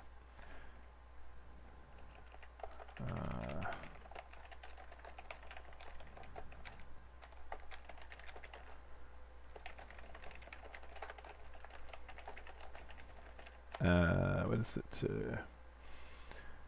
How do I get the character? I think it's get parent, and then so for clothing template get.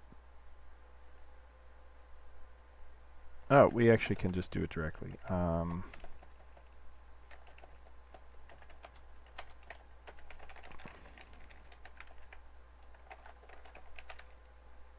Oh, we probably template string.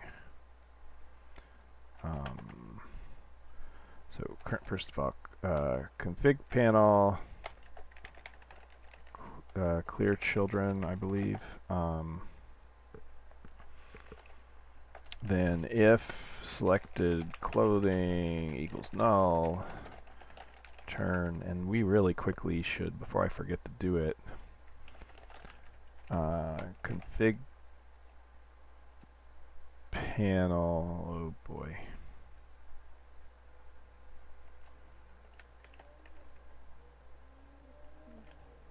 Yeah, this is gonna suck.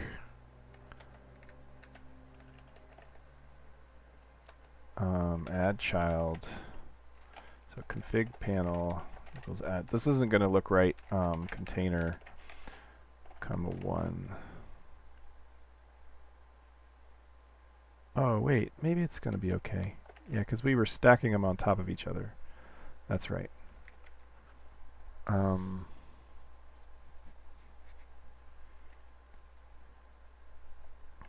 Okay.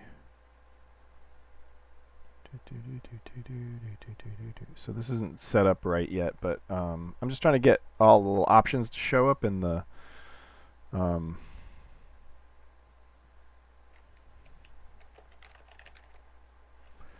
little drop downs and things.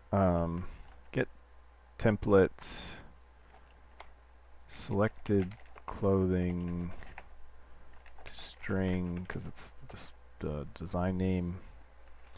If template equals null, return otherwise.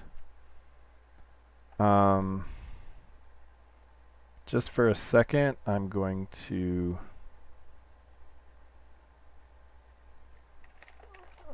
so fabric option template get options.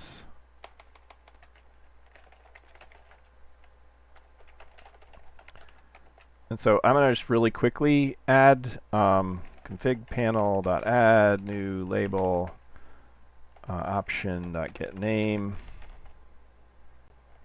right? And then config panel. I just want to see something, right? Add child. Add child, new selector.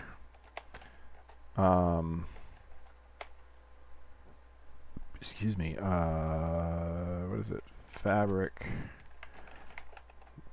name option.get fabrics.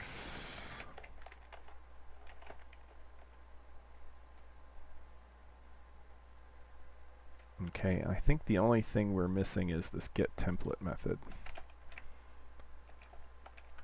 Probably there's going to be a bunch of compile errors. Boink, boink, boink. I could have just called from get index, but oh well. Clothing templates. String name. Return index.get name. Alright, let's see if we compile. Nope. Not even close. Okay, so we're writing the file I need, but that just... It actually kind of bugs me that you have to import the function stuff. But I get why, because there's overloaded name. Incompatible. Inconceivable. Oh, yeah. 264. Yep.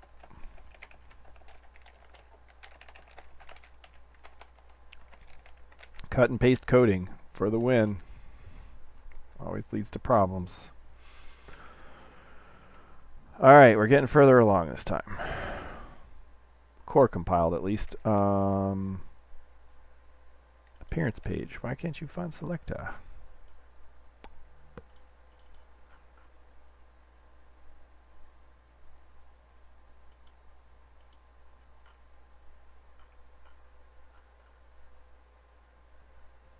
Selector. Okay, so it's probably that it's nope. Selector is ambiguous between style selector and yeah, frick. So this is a problem. Oh crap. Each of the editors that I use has a different heuristic for what control left and control right do, and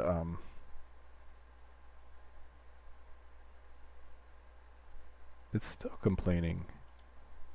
Oh yeah, because I left the styles there.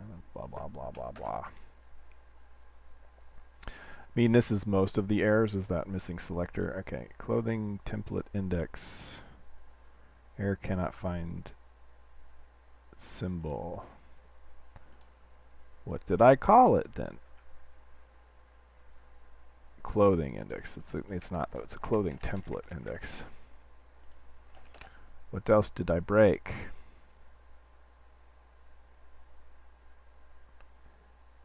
Get clothing template index.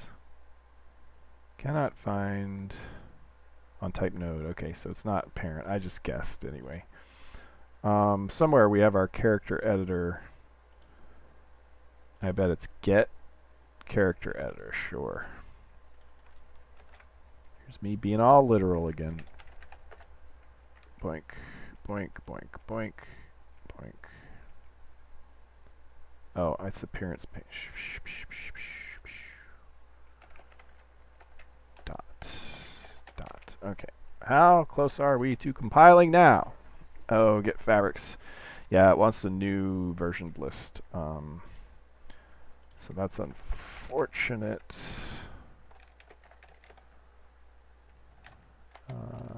Fabric name list equals new versioned list. Boink, boink, boink, boink, boink. Oh, yeah, now we can pass this. So put this here and this here because I don't have a convenience constructor that just takes a list. This should work. Yes. She is working.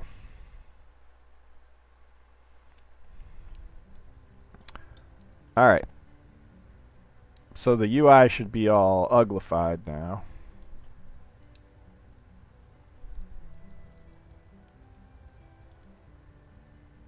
I probably screwed something up, but hopefully we can see at least the lists populate correctly.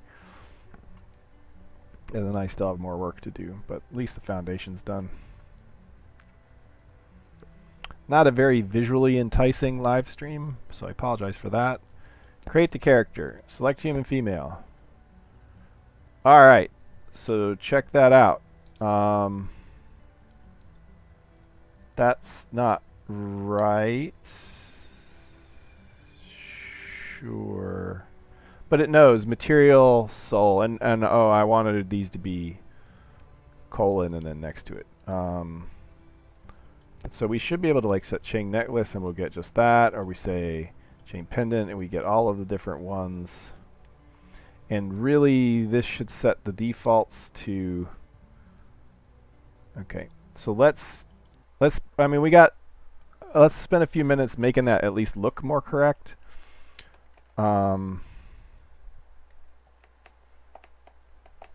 first of all, we'll put the comma one here and we'll add the quote or the colon here.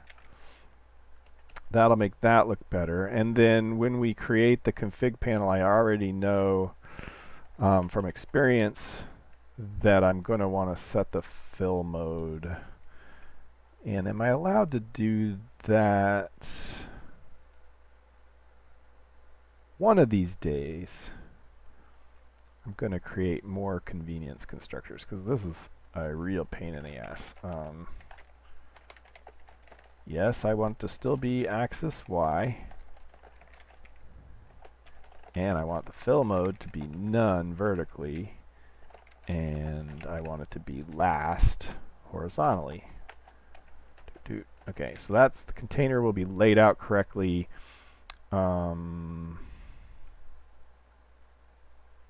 Where'd my stuff go?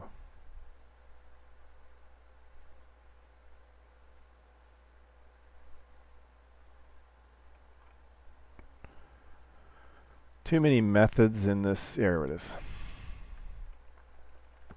Okay, and then so basically the issue is that the list box we create, the selector, I think I can just go like this.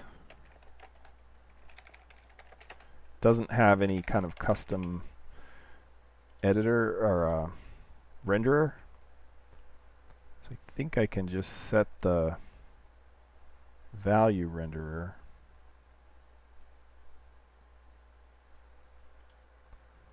to the default value renderer.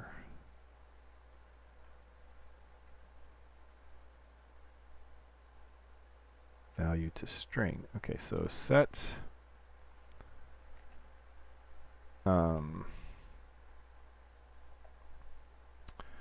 actually I think I have even better way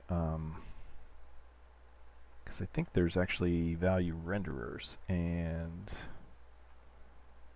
format string.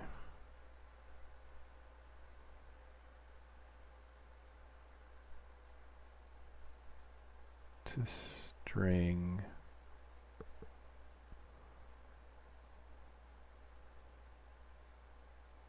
No, so these are all the...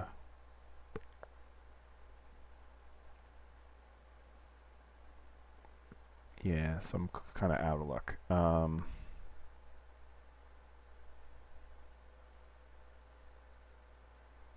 It's unfortunate. Alright. Let's look, okay.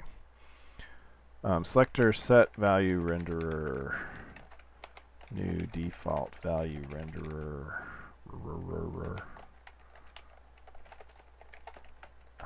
At override or yeah, typing is fun. And so let's go back to default value renderer. Value to string is what we want. Value to string. Oops.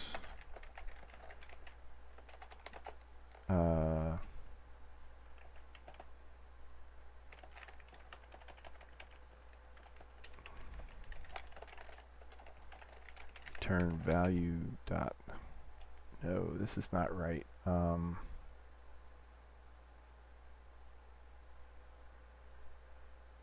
Yeah, it is. Yeah. String format. %s. Value dot name. Get name. Value dot get variation. And eventually I'll move this to a proper inner class so that I don't reinstantiate a new one every time. Because this could be constant for all of them. I think maybe it can't share it because it caches values. Yeah, I think that's true. Okay, so that should fix the UI if it compiles. It's going to miss a, yeah. We need to import this.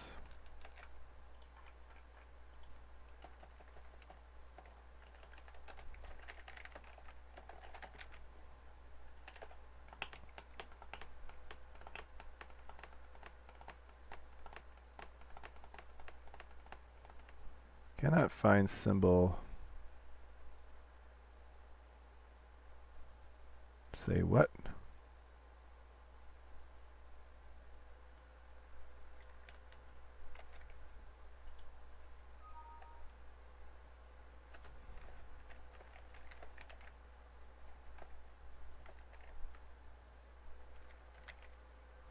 So it should fail even earlier now then.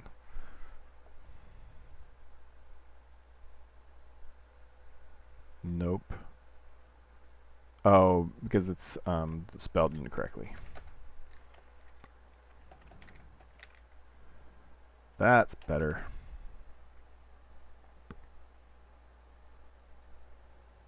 And now we've got a different problem. Cannot find renderer. I worked at a company early on. We were a startup company, and somebody saw my commits for all these like cell value renderers and things. And like, why are you checking in reindeers? I thought it was so. Every time I see renderer, I think reindeer.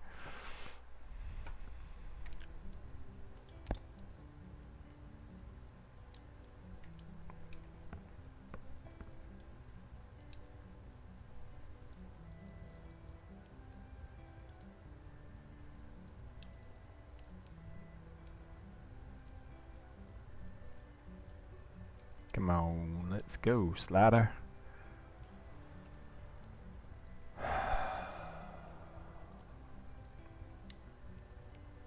Okay, create a character.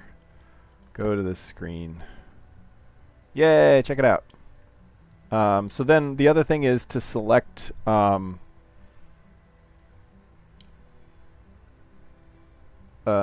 may change the way this is set up.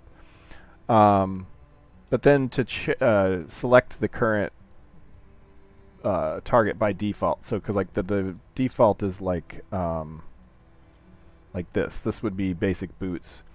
And so if we switch to cuffed boots, you know, we would want it to select the correct. Is the sole really? I actually think I've labeled these incorrectly. But this is once I get the wear button hooked up.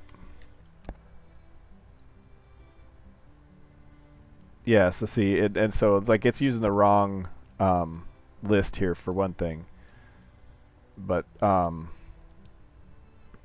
yeah, so the high boots, and so there's just variations on these. So I can't remember. I think it's the inside leather and the outside suede. So that's the thing I need to work on, is getting all these hooked up right, and then I need to make it so that when you wear it, it actually creates the right clothing. And that is more. That's probably a half hour to an hour's worth of work at least. So later tonight I'll get these all hooked up, but I think this is probably a good place to end. You can see sort of where I'm going with this. Probably I will change this to be like I'll change the name of this, and I'll put all of this in a box, and I'll have like a little base type label here, and then this will be selecting your base type. And then once you've picked a particular base type, it probably won't let you select it again, so that you can't just layer the same shirts over and over again and stuff. But we're getting there. Ooh, so we can have dark laces, and eventually I'll add all the other fabrics and stuff here too, so that'll be something else I do. Anyway, it's getting there. Yes, you got 2 pairs of the shorts on, or 2 pairs of the shirts. Anyway, it's getting there. Hopefully you guys enjoyed. UI is the least rewarding part of the Britney project, because when it works well. No, that is true. I mean, it's satisfying personally, but yeah, people only ever have complaints. When it's working perfectly, hardly anybody notices. That's why I like when I watch like Splattercat gaming and stuff. Like when the UI works really well, he usually points it out. And so like in my imagination, a year or 2 from now, maybe Splattercat Gaming plays my thing and complements some aspect of my UI, or he totally trashes it, which would be fun in a way too. But anyway, I'm going to call it here because my voice is going to die here in a minute. Otherwise, I might even consider going another half hour or an hour. But feeling a little strain all right now, so we're going to end it here. I'm going to hit the thanks page, the music and everything. So thanks for watching. Please subscribe if you're not subscribed. I'm like 40 something subscribers away from 1,000 subscribers, and so that would be really cool. Anyway, and if you have creative projects you're working on, I hope you're super productive. If you haven't joined the Discord, join the Discord. You might see updates this weekend as I try to get this release out. Otherwise, I will see you guys next time. Thanks for watching.